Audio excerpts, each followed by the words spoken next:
You know, a lot of people, when you think of addiction, people will think addiction is dope, alcohol, but addiction could be anything. Anybody that has an addiction is essentially trying to fill like God-sized holes within their soul with a substance, a person, working out too much, whatever.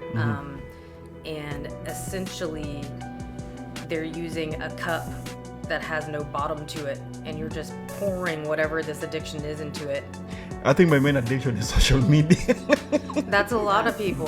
Like, social truly. media. If you are into content that inspires, surprises, and sticks with you, hit that subscribe. Turn on those notifications, and let's get busy.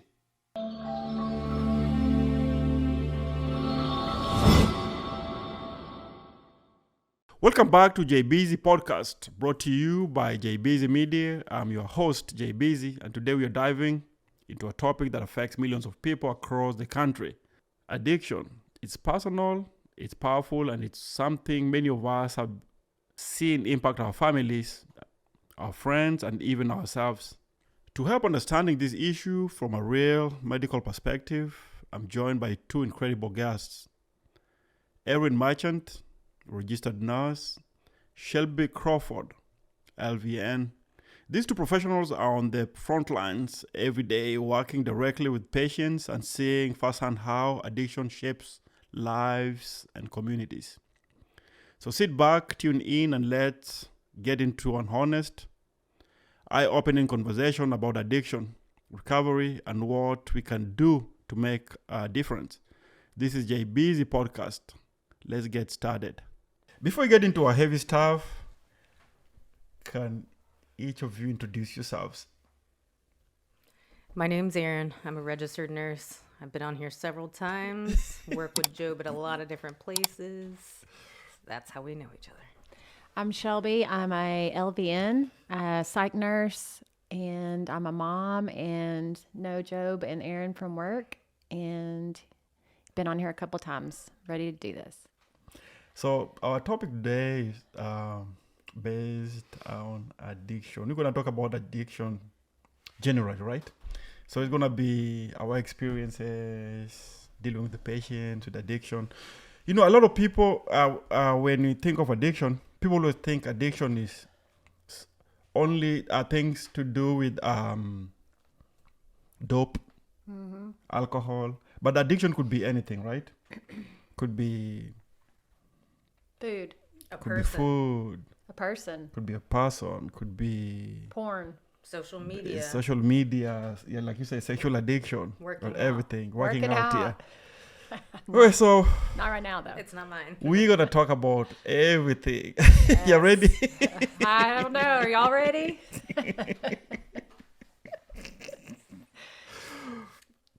Okay, so when you hear the word when you hear the word addiction, what's the first thing that comes to your mind as a professional, as a medical professional, Miss Erin? Well, yesterday Shelby and I were talking about that addiction has spiritual roots to it.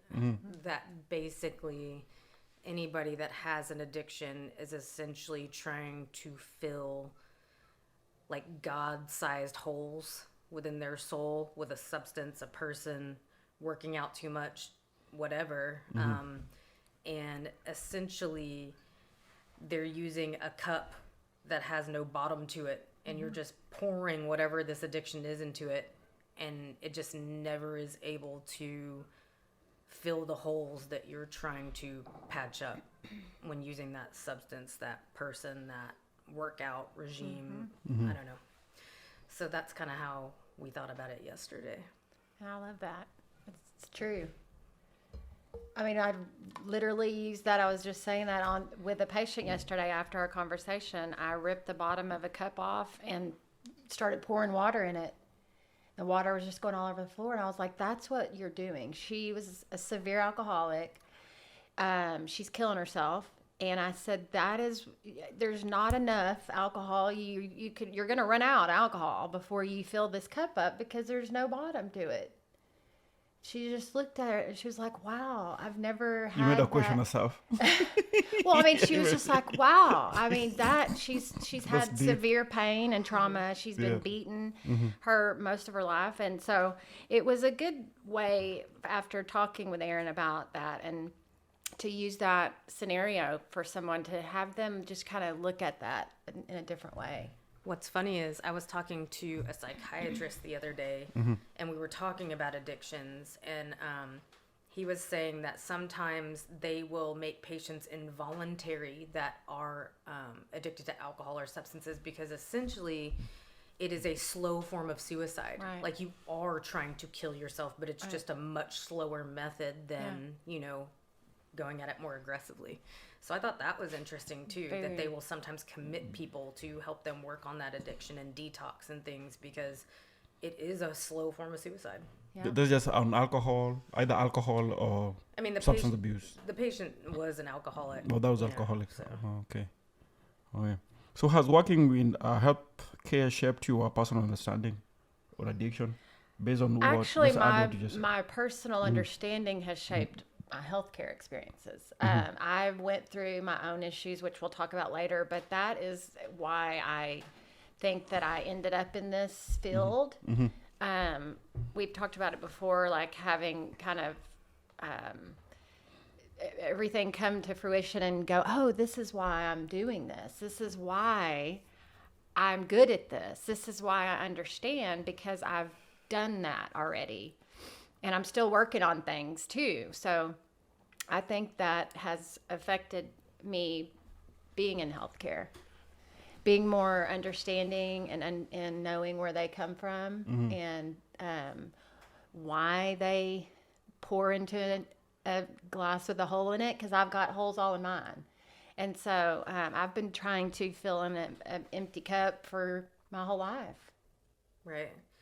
I would say the same, that like my personal experience has shaped how I view patients that are struggling with addiction, because like, I don't know, a lot of people, I think when they look at drug addicts or alcoholics, they're just like, y'all could just make better choices, like Right. What are you doing? You're like lower people and citizens than we are. You're making terrible decisions for your life.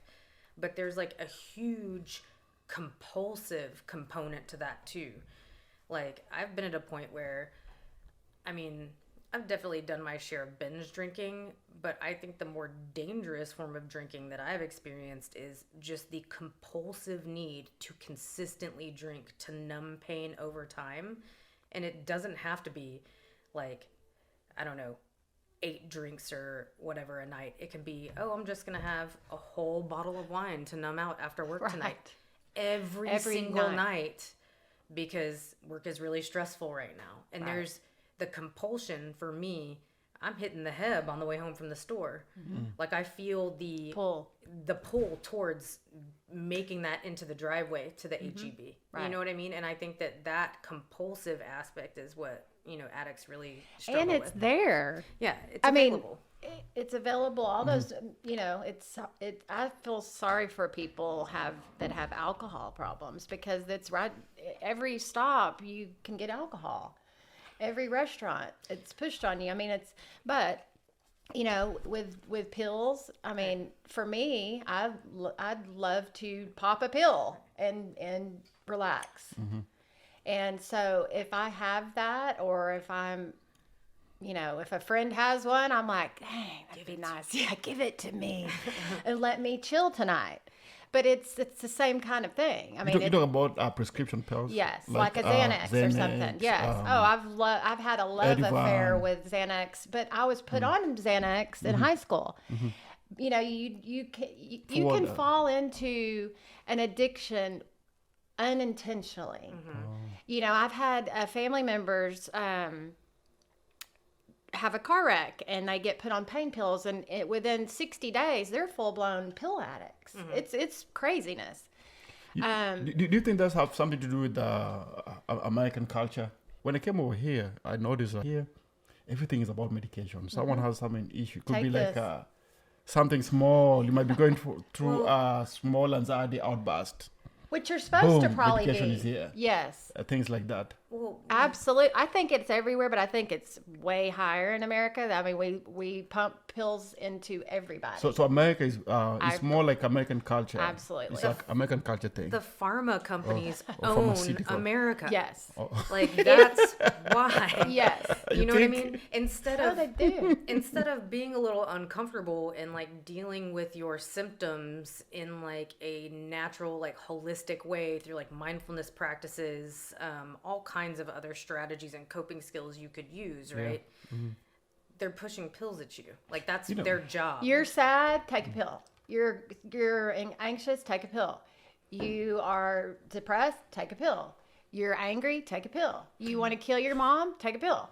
You know, me growing up, because I'm from the other side of the world, I never knew there was anything like anxiety, depression, panic attacks. The only time that you see someone going to a psychiatric hospital could be some schizophrenic or showing all those psychotic features, things like that. But then, and a lot of people, they don't want to be seen to be on that level. Right. So that's how that's my cut. That's how. When I come to the US, it'll be like psych hospital is just more like it's just a medical thing. Like anybody could go and all kind of stuff. Yeah. Right. Job, So that's the difference. when you came here, were you like, these white people cannot manage their emotions? No, I never say that. No, but you know. Right. But it is, I never say white. Americans. Generally. well, we've created a sick society, you know. If you I think I've said this before, but if you lose your dog, you're supposed to be sad. You don't need Zoloft for that, right? You but see, that's another thing. I'd be like, man, people here, the way you treat dogs, pets. Hey, we love Hey, our we dogs. love our animals. I'm like, They're man. like children. Yeah. But now, you, the more I stay here, it's more like, no, it's like I'm into You the understand. system. Yeah. So I understand. you get, Yeah, but it's kind of crazy when someone like outsider come to the US, be like, everything is just wow, man. People here are crazy. That's the first thing that people see. The cultural norms are very The different. culture. Well, and like Erin said, the pharma companies do want us to keep being their customers.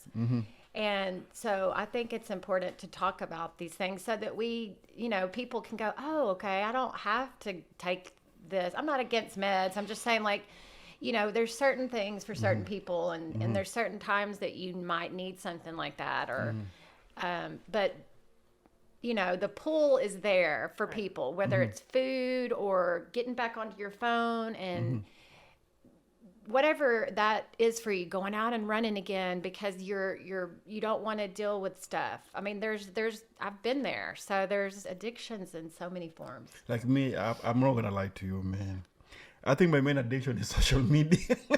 That's a lot of people. Like, Social truly. media. They just scroll and scroll and scroll and scroll as a means of distraction from like daily life. I don't think it's one of my primary addictions, but I've definitely witnessed it. I had a partner that like whenever I would sit down and after work try to have like a serious conversation, they're like on their phone and like I've seen so many people do that, and it takes away from like genuine connection, which makes that feeds the addiction to Even begin more. with, the Right. isolation, the lack of connection and like community and things like that.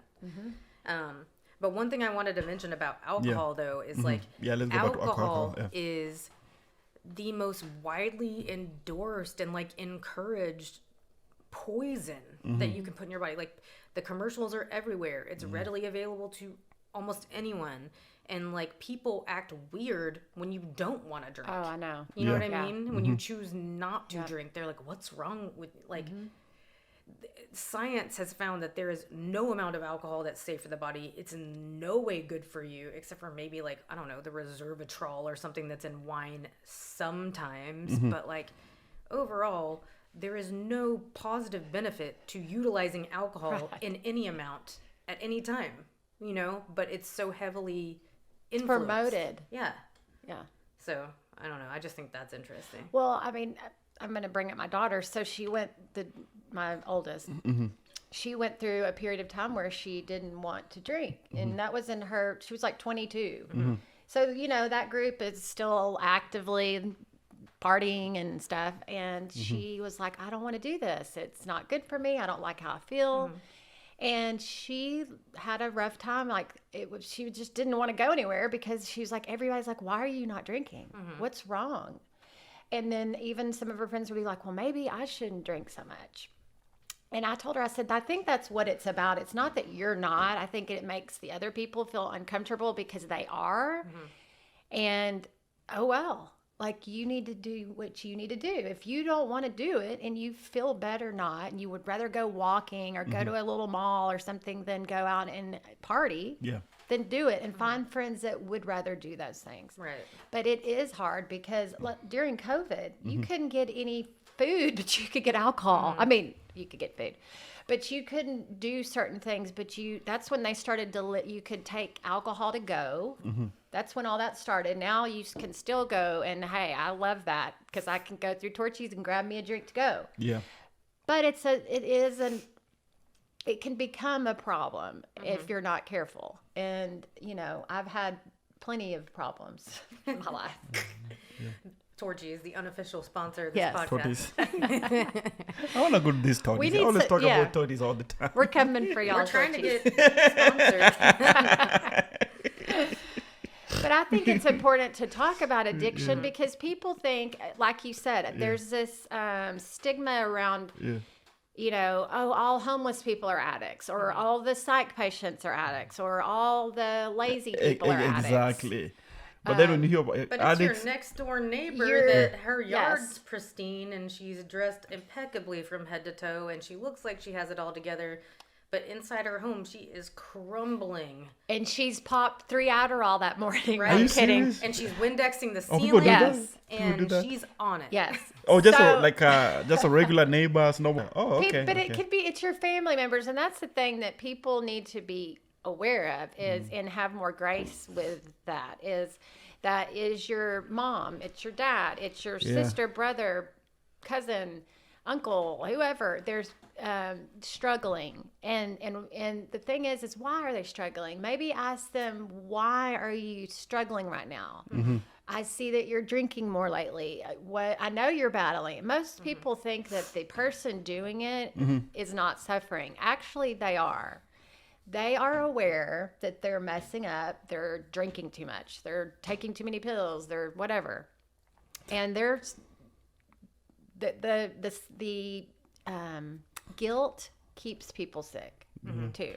Is there something that you see on the front lines that the public doesn't understand about addiction? That it's the trashy people, right? It's the people with no money that they could do better. I think that's not true. Right. I mean, I think that can be true, but that's not the norm. So myself, I'm always wondering, right? Especially like patients that we see or we take care in psych hospitals, right? I would say like sometimes maybe 60%, 70% are homeless, right? Or maybe, I don't know, I'm just coming up with some that's a good crazy number. statistic. Yeah. Yeah.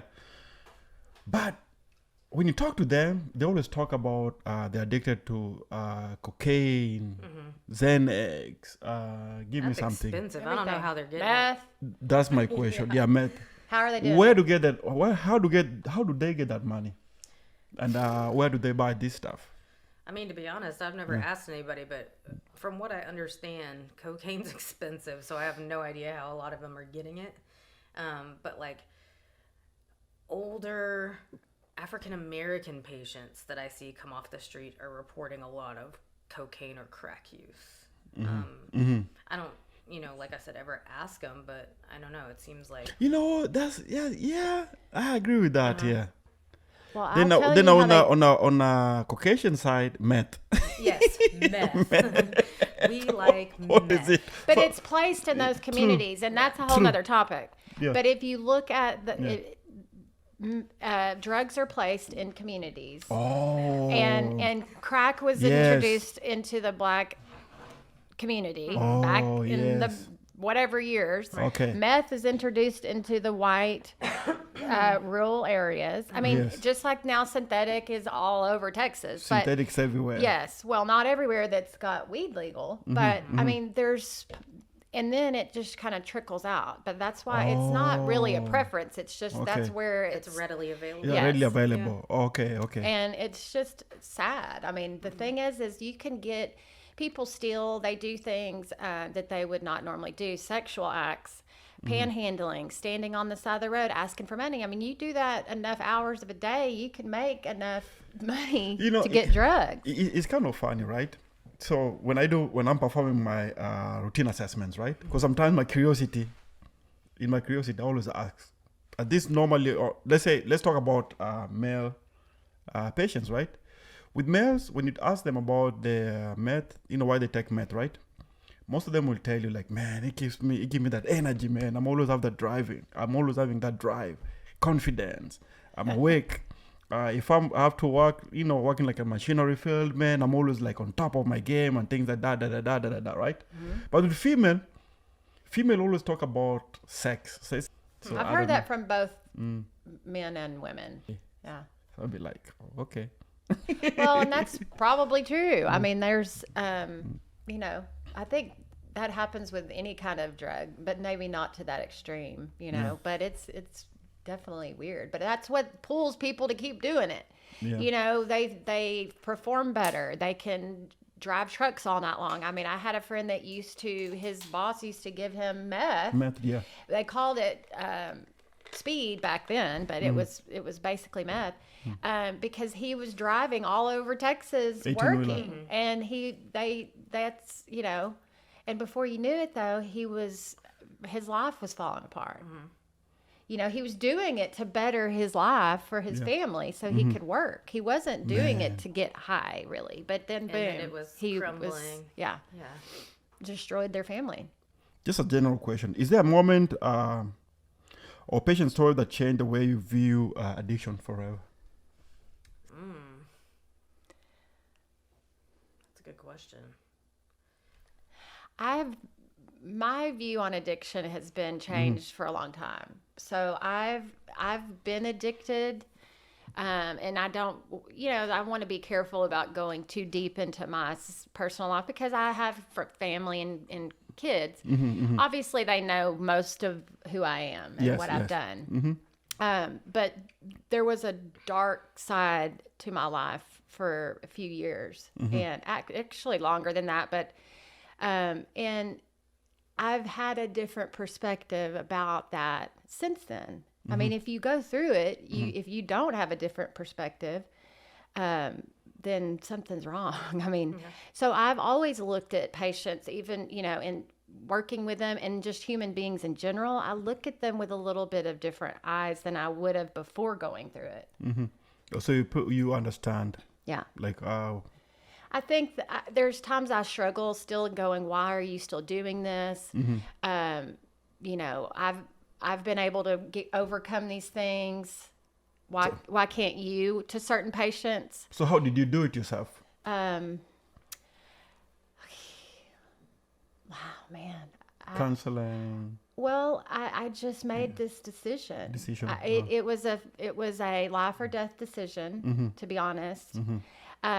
Since then, I've still struggled with things like pills. But when I'm talking about my serious problem that I had back in my early 20s, end of high school, early 20s. Those are your high school days, yeah. I was in a life or death situation. Yes. And I, my family was there to support me and helped me. But it comes down, you can be in rehab, you can do all those things. It comes down to, do you want to keep doing this anymore? Right. And I mean, like I was to the point of, and I'm being honest, I was either going to kill myself that day, or I was going to never do this again.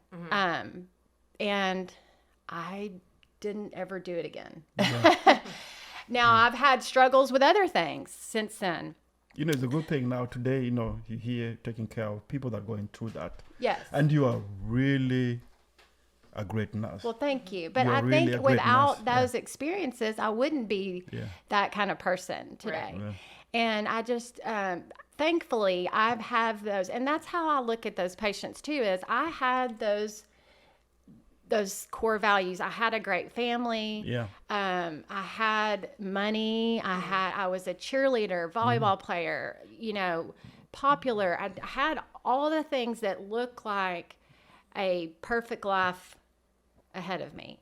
And boy, did I show them that I wasn't perfect. I don't really know why, because we were going to talk about the why, but I don't know for sure. I think growing up without a father who died from alcohol, he had a car accident while he was drinking and driving. So I avoided alcohol. I was always scared I was going to be an alcoholic. I was like, oh shoot, I can't drink. I'm going to be like my dad, and I'm going to have a car wreck like my dad.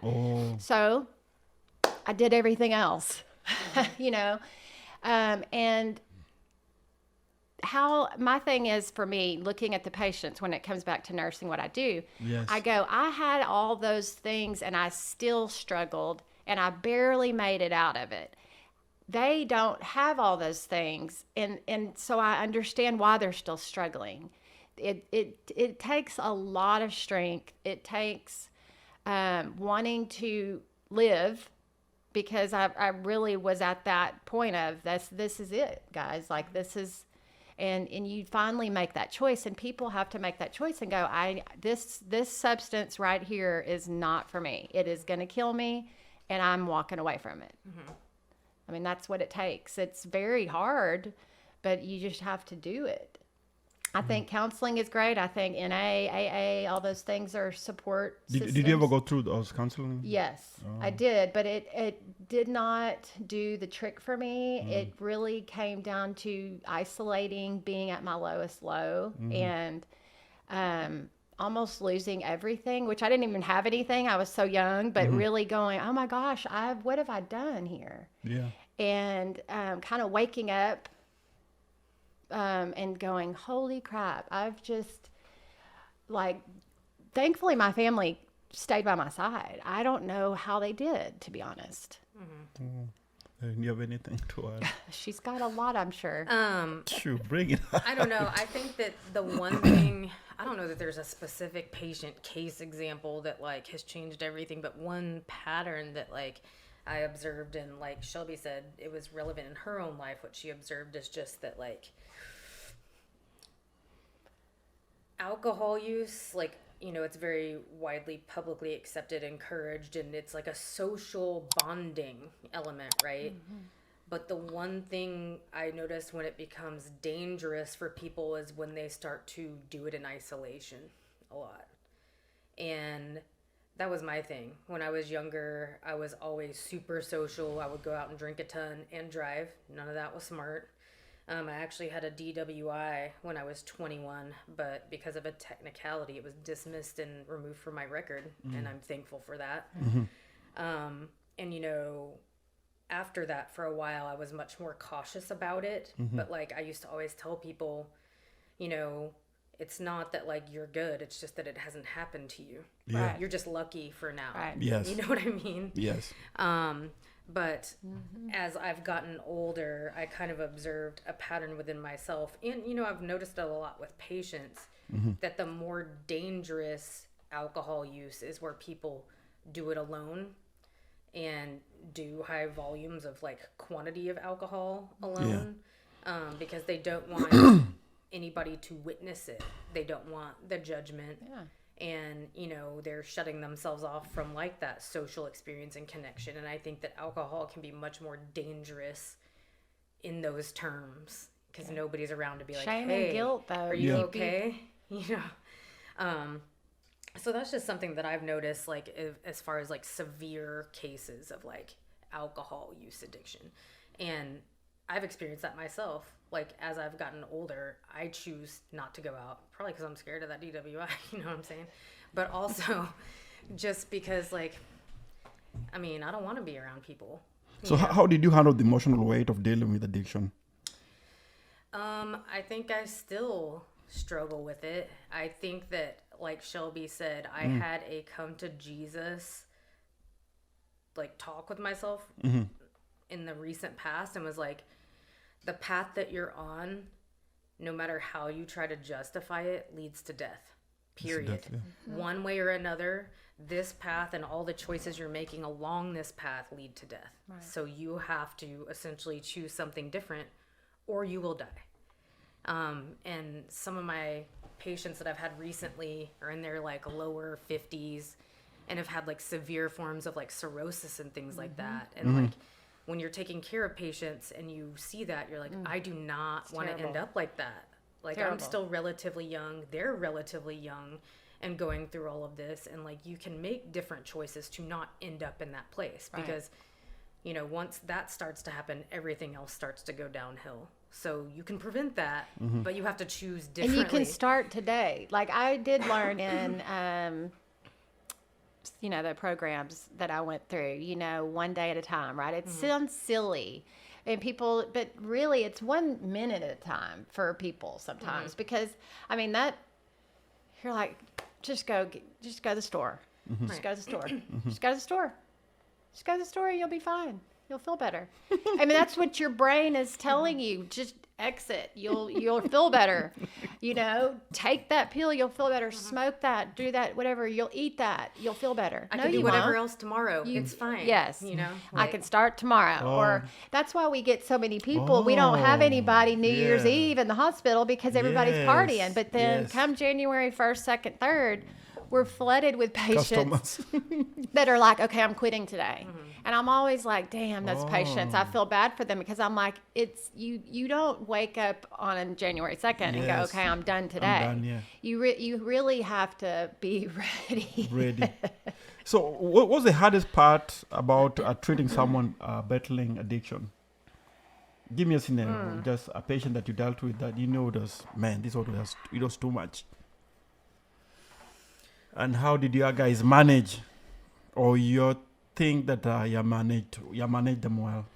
My thing is more personally than with patients is the lies, right? We're great liars.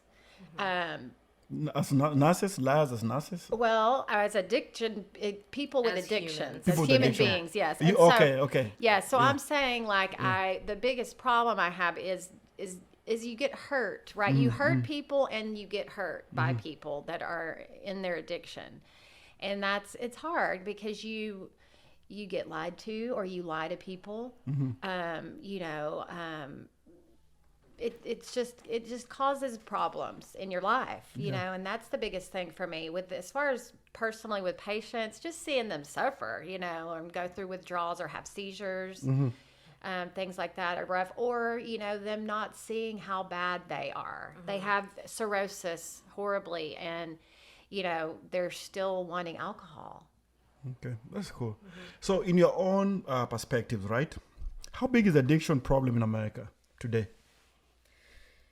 I mean, I think it's rampant because we're not just talking about drugs and alcohol. We're talking about the social media. Social I think, media. I think, man. Yeah, I think that's if they me, man. did like this,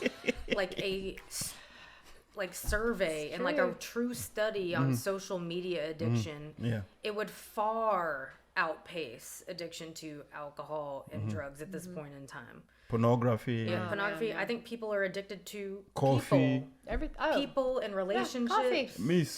Me, social media and coffee. Oh, I love my coffee. I love coffee. But that's it. I mean, it's an addiction. I mean, I but love you coffee. have to manage it, right? And you can stop doing it completely, or you can try to manage. Man, there's your a time I would addiction. spend It's hard. like about $30 to $40 daily on Starbucks.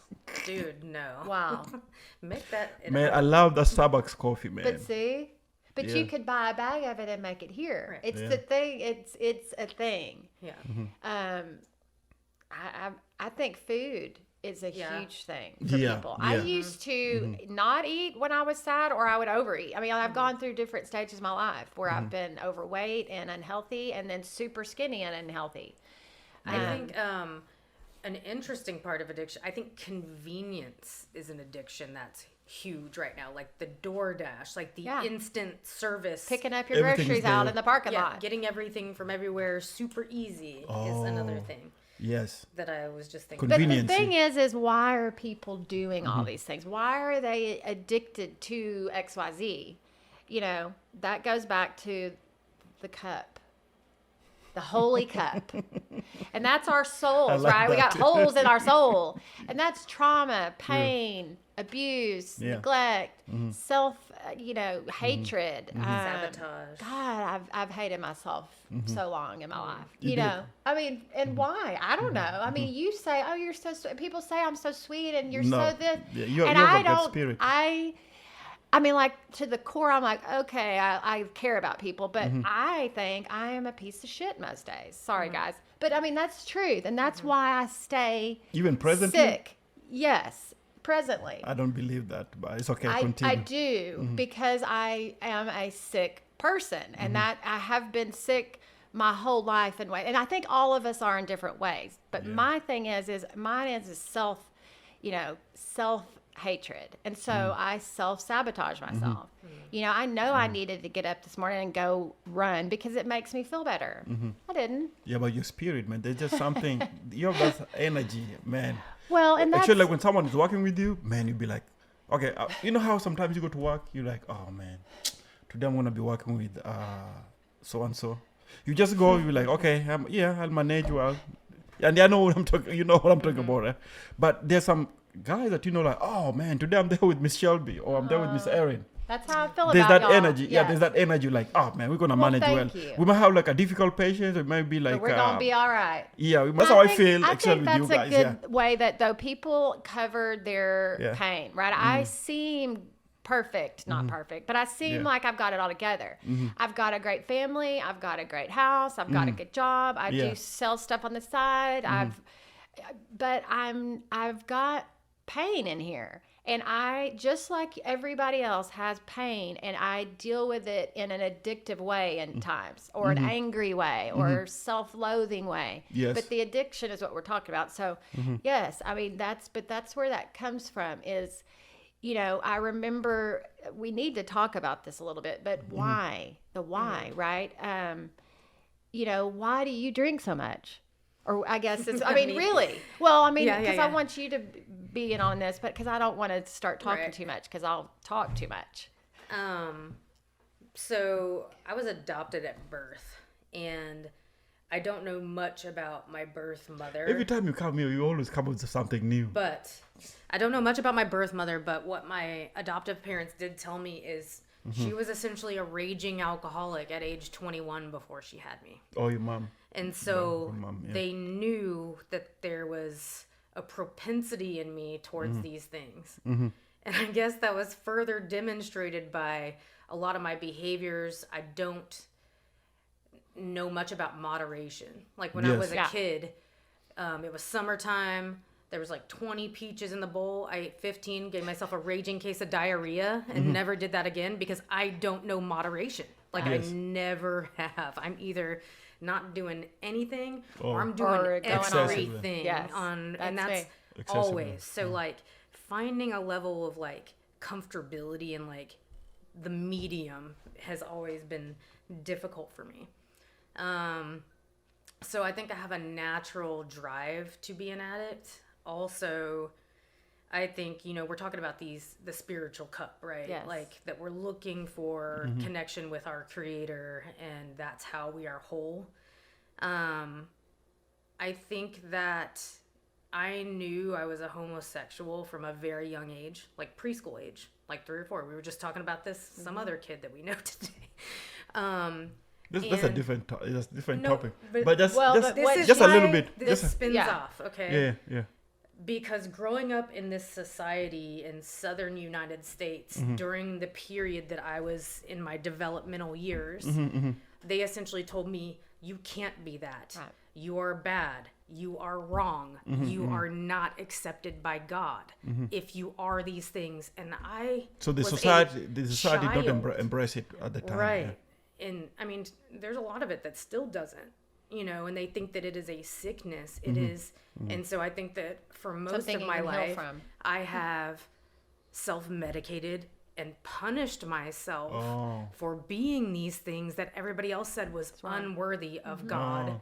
And so the cup never fills that. Oh, Ever. Never. Oh, okay. Not going to. I know where you're Never. coming from Not now. going to. Yeah, You know what I mean? I get it now. So- Yeah. That's my story, guys. I think it's beautiful. Yeah. that you're I still mean- here to. Well, I mean, and also I want to say, I think it's very, as parents, we need to be careful of telling our kids, you're going to be just like your dad, or you're going to be like, I hope that my kids know they don't have to go through any of the things I went through, because I went through it for them. Yes. That's how I look at this. I've already went and suffered all this. You talk to them, you discuss. Oh, I tell you them lie. everything about it. I mean, well, not everything, but I yeah, talk to them about addiction and my own Addiction. personal stuff and at Yes. work and what we see. Yes. And I want them to know they don't have to go through those things. But really wise, because I went through it for them to show you, hey, it's not all it's cracked up to be. It's not fun and games. And it's just by chance that I'm here talking to y'all, really. And the situations that I put myself in, and the dangerous situations, it's mind blowing that I'm still here. But it's probably mind blowing you're still here, right? If you get in the car and you're driving. I mean, there's so many factors, but I think it's important to tell your kids, just because I've gone through this doesn't mean you're going to too. Yes. Because I was always so afraid, not that my mom told me I was going to be like my dad, but I was so scared that I was going to be like that. Not that he was a bad person. He wasn't. He just had an alcohol problem. But I was so scared that I was going to end up like that I was like, I'm not even going to drink. So then, here comes weed or whatever was introduced to me. And I'm like, well, okay, it's not alcohol. So, I mean, just tell your kids that they don't have to go through this. Just because you did doesn't mean they will. I think it's important. Wow. But one thing I've noticed about the younger generation is they're not as interested in drugs and alcohol, probably because they've seen all the dumb we've done. Yes. And they're like, I don't want to be like you. And for that, I'm thankful. Like, my son has zero desire to smoke cigarettes, do alcohol, drugs, any of that. Like, none of it. And I don't know if that will change. But for now, I'm thankful that he has zero desire to, participate in any of that. I think people that generation is self-medicating in a different way with like social media. I think that they're vaping and they're doing things, but I think the most of it is the addiction to the social media. Oh, I understand. Yeah, okay, I get it. But me, I think different. What do you think? I feel more like social media. With the social media nowadays, a lot of kids are into drugs. That's how I feel differently. Like, they see a lot of things, experiencing a lot of things through the social media, and they experimenting on these things. Yeah, and I think she agrees with that. She's saying personally, like her son isn't. Or personally, you're saying, Right. okay. Yeah, my nephew isn't. You Right. say your daughter isn't that interested Right. in any of that. Yeah. So there are good examples of like, there are plenty of people out there that are not trying to participate in any of that. But like you said, it might be because they've witnessed, Our life. our generation screwing it all up for them. But also, I mean, we're still working on things. I think that's also important to note. Like, I didn't just, because after I got healed, or fixed, no, it wasn't that way. I just stopped doing that thing that was killing me. Yes. But then guess what? You go to the doctor and to try to figure out what to do next, and they give you 5 pills. And so that set me on another path of addiction on its own. you know what it reminded me of? Like how patients come to for help, like Yes. in psych. Then the next Yes, thing they they come don't in give a them Suboxone. Yeah, they come in a meth addict and they leave addicted to pills. To pills like Suboxone. Yes. They'll be like, And it's like, okay, we don't need all of this. I mean, but I mean, that's Benzos, truly, yeah. it's self-awareness. I'm still learning how to not Yes. be an addict, right? I mean, Yes. and that's in all forms of things. It doesn't have to be a drug necessarily, but I mean, like, it's a daily Same thing. Yeah. No, I mean, I still drink. Yeah. And like, not, Moderation. not every day. drinking is Right. not bad, but moderation. You know what I mean? Right? But like, moderation. I know that I shouldn't. But you have to catch yourself sometimes and go, okay, guys, I have this has been a stuff struggle. to do, so I need Yes. to not do this. Like, I know that I'm better when I don't drink. Yes. I think Yes. everybody on planet Earth knows that, to be honest. But like, I have to reckon with myself and just be like, look, man, you got A, B, C, D, E, F to do. I'm in a master's program. Like, you are going to ruin your life. Man, I don't know how you do it, man. Continue to do this. I do Big want to up for say, that. you brought up about the kids. I will say that a lot of the kids, sadly, are introduced to the prescription pills. so many, I wouldn't say half, it might be more of my daughter's friends are on Adderall. Man, I was gonna bring that too. You know, Even you're myself- pushing pills for these kids to Even perform. myself, I can bring it. Like when my son was maybe 3, I would say 3, 4. Man, he was bad. Yeah. He was all over the place. So it took a time. His mom wanted to take him to psychiatric. Yeah. So basically, the plan was what? She gonna put him on Ritalin. medication, and I refused. Good. But today, man, he's just a decent kid, Right. just a normal Well, kid, like just. In the same line, Yeah. my son, Yeah. we did put him on medication because he was an absolute terror. Yeah. And you know, he's still on it to this day, but at 17 he is the most saintly version of himself that Yeah. I've ever experienced. He is just the coolest, sweetest, most mild-mannered kid Yes. compared to the child I've known that has evolved over time. And so, you know, when he goes to college, which should start next fall, like I'm gonna see like if maybe we can, or he wants to try to taper off some of that. You know what I mean? Okay. And, you know, see how he does without Right. it, since his behaviors are so much Right. more under control. Right. You know? And I'm not against it. I just Yeah. think there's so many. There's reasons the meds are there, right? They do work and they do things good for people, but Right. it's just like, you know, oh, you're tired, Right.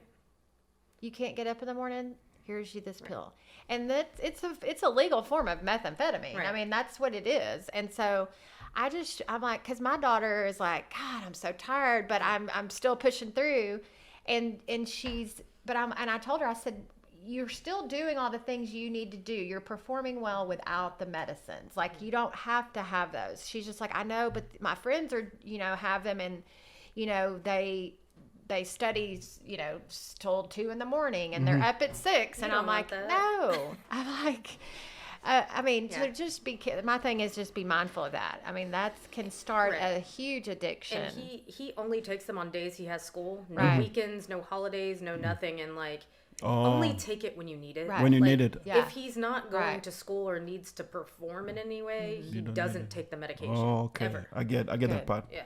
So, what patterns or trends are you noticing today? Opioids, alcohol, fentanyl, in mental health. Synthetic, When you're at work. Synthetic. Synthetic Yep, Synthetic is- meth. synthetic and meth. and meth. Yeah. Yeah. And Okay. alcohol. Yeah, alcohols. And cigarettes, solid. you know, or not cigarettes, but nicotine, you know. Nicotine, yeah. Vaping. Those are all addictive things too. But the biggest thing right now, and I've talked about it multiple times, is synthetic. Synthetic and, it's really meth. rough. Synthetic and meth.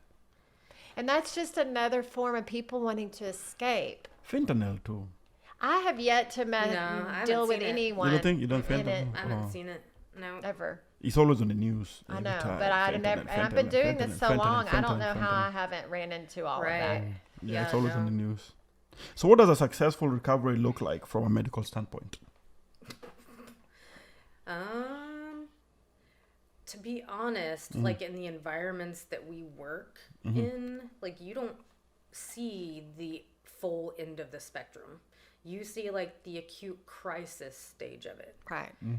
You don't see. So, once you stabilize, they're gone. You Yeah. don't see them again. If you don't see them well, again, it could be good or bad. you don't see them again. You see them often for Often. some of them. Yeah. Because they come back and back and back and back. Or like you said, you don't see them again and then you wonder, I hope they're okay. Or Yeah, yeah. if Right. something happened. Right. But yeah, it's this, we don't see if they went to AA, if they're utilizing community resources to stay clean, stay clean, and yeah. healthy. Yes, you know, yes. we don't see any of that as Do, much. do you feel addiction is treated enough as a medical condition? No, I think How you feel? it's just like hidden again. Here we go back to hiding, like, you know, oh, grandpa's an alcoholic, but don't tell anybody. I mean, it's, you know, it's a hush thing, you know, and so it's, I think that's what keeps people, you know, sick is the shame and, you know, stigma around it. Yeah, I would say if I had to throw up a made out statistic, I would say maybe 20% of people that actually need treatment for addiction actually seek help because of that stigma. I think there is a huge proportion of that population that never seek treatment. We don't see them. Yeah. And we don't see the end result, like you said. I mean, there has to be more than just coming to the hospital a day or two, 5 days or whatever. Right. And I think people can do it without that too. Like I've personally, it is a decision at the end of the day. It can be, some people are physically addicted though, right? There's drugs that you don't physically get addicted to, but alcohol, heroin, those right there, and cigarettes are so physically addictive that you could die if you didn't have it. Sexual addiction. It's which can go into a whole nother topic. Another topic. Yeah. Okay. Where, I mean, yeah. So what's one thing you wish you could say to every person who loves someone battling addiction? That addiction is the symptom. It's a symptom. Yes. That the root cause is the trauma, the abuse, the lack of, spiritual fulfillment, connection to community, supportive relationships. Yeah.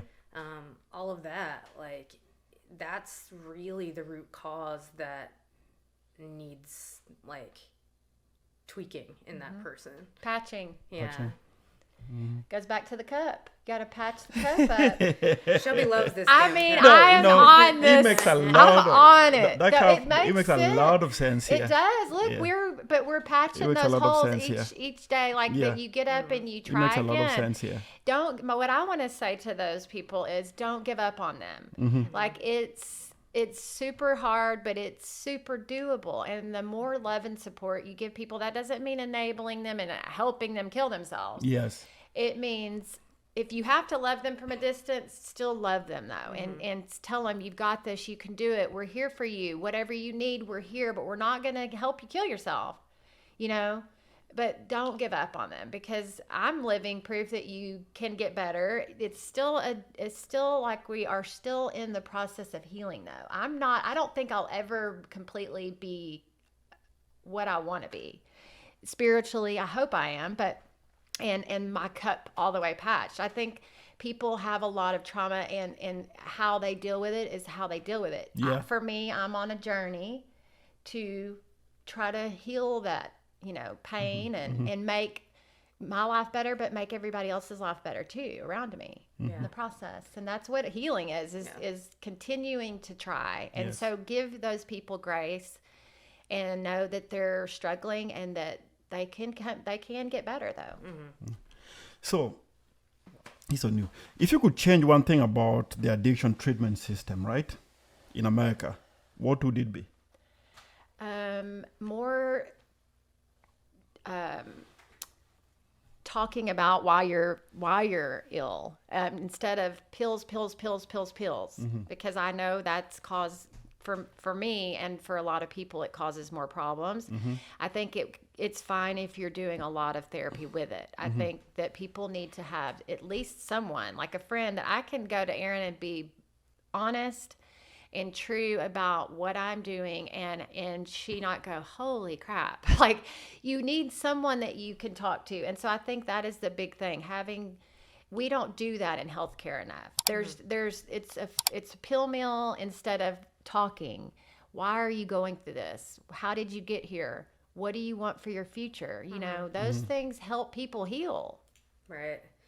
Yeah, it's not very therapeutic, the environments that we work in. I mean, they offer therapy sessions, but they're kind of just like blanket topics that, coping skills, whatever, which I mean is helpful, but like they don't really focus on individual issues in depth to be able to, provide people with skills and a plan and healing and anything like that. So, I mean, sometimes that's really difficult to watch because, people just need more than is ever going to be available to them in this environment. Have you ever noticed some patients don't even take it serious? Like during those sessions, some of them don't even go. They've been Yeah. They're in bed. But they then don't I'll care. see when we don't have it, how and they all want it. Yeah. It's bizarre because this has happened recently. You know, we didn't have any groups that people were just like, why are we not having? And then, but I saw as soon as they had one, boom, everybody was in there just like wanting something given to them, like a sponge, and they're just waiting for some answer. And that's what I think we forget is people do want help. A lot of people do want help. They just don't know how to get it. They don't know. It's that first step. It's that, you know, and then the struggle's real, right? You might do it for a week and then boom, you fall off and get another drink. And so people go, shit, I you know, don't give up right there though. That's where you got to keep going, you know? Okay. So, so on closing, right, Erin? So what message do you want listeners struggling with addiction or loving someone who is to take away from this episode? Just that it's common. I am a parent. I am a professional. I am a high level student, and I still have these problems. So I get that you do too, you know, and just that I would like for people to be more okay with vulnerability and like be open. Like I'm super open on my social media about my struggles, and a lot of people think it's effing crazy, to be honest. But if it needs a revolution in vulnerability, I'll go first. Like I will be the first to say I have problems. If that it will Help like, somebody, and I've gotten so many like direct messages from people just being like, keep doing what you're doing. Like even though I get that like it's out there, like you're bringing to light a lot of things that people feel very alone in, and thank you, I don't feel as alone in this, you know what I mean? And so that's why I'm just gonna keep being as wild and crazy as I need to be and say what I feel like needs to be said, because some people really do need to hear it. I mean, the rest of you look away, I don't care, you know, but it's gonna help But it somebody. helps people know they're know? not alone. Yeah. Right. So we're all struggling. It's, you know, human. And Yeah, we all human. That's what I would say is, you know, have grace for yourself. Try to figure out, instead of, and I've used this before, but what is your A plus B, right? What is the alcohol, the pills, that's food, the whatever is your C, right? That's the symptom. You know, what is the formula that has got you here, you know, and look at that and start making changes and stuff, and you'll, you know, you can get better.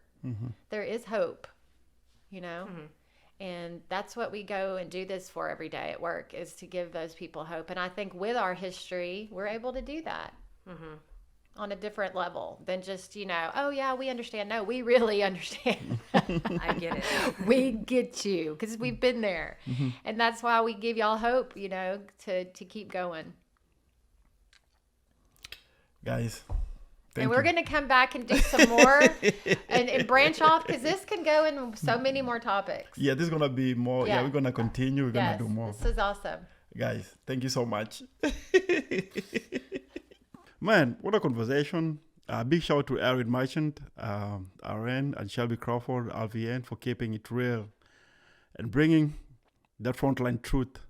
These are the voices we need to hear more of, people who see the reality of addiction up close every single day. If you're listening right now and addiction has touched your life, whether it's you, a friend, or family, just know this: you are not alone. There's help, there's support, and there's always a chance to turn things around.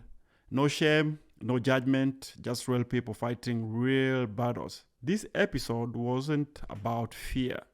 It was about understanding. It was about opening our eyes and opening our hearts.